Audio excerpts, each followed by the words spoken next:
Sahabat-sahabat kayu putih dan saudara-saudara semua, kita sedang berjalan menuju saat Pentakosta.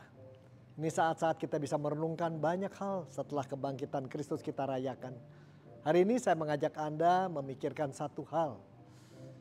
Itu menyangkut makanan saudara-saudara, sarapan. Sarapan di tepi pantai. Apa yang terjadi adalah begini. Ketika Tuhan Yesus bangkit, tentu kita berpikir semua murid-murid akan sangat antusias, sangat gembira, sangat betul-betul takjub dan semuanya akan wah ini Tuhan kita bangkit. Semua akan gembira. Semua akan sangat-sangat sungguh-sungguh punya semangat besar.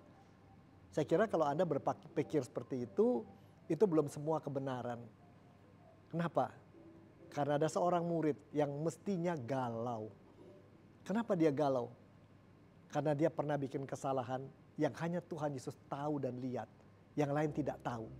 Kesalahan itu tersembunyi. Dan ketika Kristus ternyata bangkit dan masih hidup kembali. Pada saat itu tentu dia pikir celaka aku. Tahu dah sekarang orang. Publik tahu cacat celaku dan aibku. Siapa orang itu saudaraku? Itu adalah Simon Petrus. Murid inti Tuhan Yesus. Yang orangnya pintar, orangnya bisa melihat jauh, berani bicara terbuka, orang yang selalu ambil inisiatif, seorang yang pernah mengatakan semua boleh meninggalkan Tuhan Yesus tapi tidak saya guru. Saya akan bersamamu.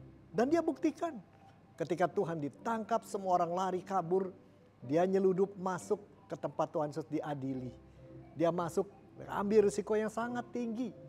Dia tahu itu risikonya.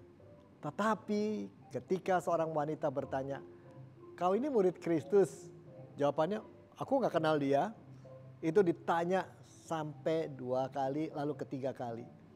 Dan memang Tuhan Yesus pernah katakan, sebelum ayam berkokok 3 kali, kau sudah menyangkali aku. Dan itu terjadi. Tapi menarik saudara-saudara, tidak ada yang tahu loh. Yang tahu cuma Tuhan Yesus. Dan ketika Tuhan Yesus disalibkan dan mati, mestinya cerita itu terkubur. Tapi tidak dengan Petrus. Ya, tentunya dia merasa sebagai murid yang begitu mencintai Tuhan Yesus. Di dalam hatinya ada pergumulan. Dan ketika Tuhan Yesus bangkit, bayangkan galaunya. Sekarang ketahuanlah saya ini siapa aslinya. Tuhan tahu tentu akan dibicarakan dan saya tidak ada tempat lagi di tengah murid-murid. Sesuatu yang begitu penting buat saya akan raib dari hidup saya. Di tengah kegalauan itu saudara-saudara apa yang dilakukan? Biasanya kan kita ya kalau hal-hal besar, abstrak, luhur, galau, kita nggak bisa dapat apa-apa. Udah dah kita kerjain yang sehari-hari aja. Ya itu apa? Nangkep ikan. Berangkatlah dia nangkep ikan dengan murid-murid yang lain. Dan dicatat semalam suntuk nggak dapat apa-apa. Coba bayangkan saudara perasaan Petrus ya. Kalau kita jadi Petrus, untuk hal-hal surgawi kita gagal. Untuk relasi dengan Tuhan Yesus gagal. Nangkep ikan juga gagal. Saya ini orang gagal abis lah. Mau jadi apa? Tetapi ternyata Tuhan tidak membiarkan mereka di dalam kegagalan menangkap ikan. Tuhan menolong mereka mendapatkan ikan begitu banyak.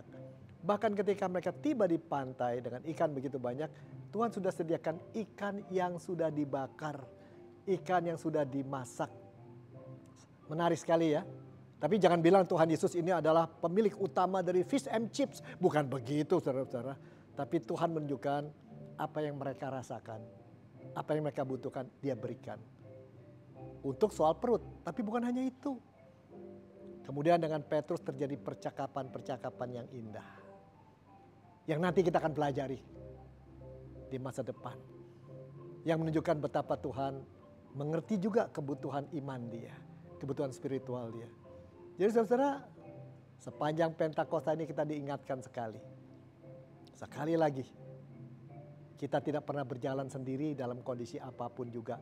Bahkan ketika kita rasa sepantasnya kita sudah harus dibuang oleh Tuhan. Dijauhi oleh Tuhan. Cintanya begitu besar. Seperti cintanya kepada Petrus. Yakinkah Anda demikian? Tuhan berkati. Sahabat-sahabat jangan lupa like, subscribe, dan tekan tombol lonceng di YouTube Sahabat GKI Kayu Putih.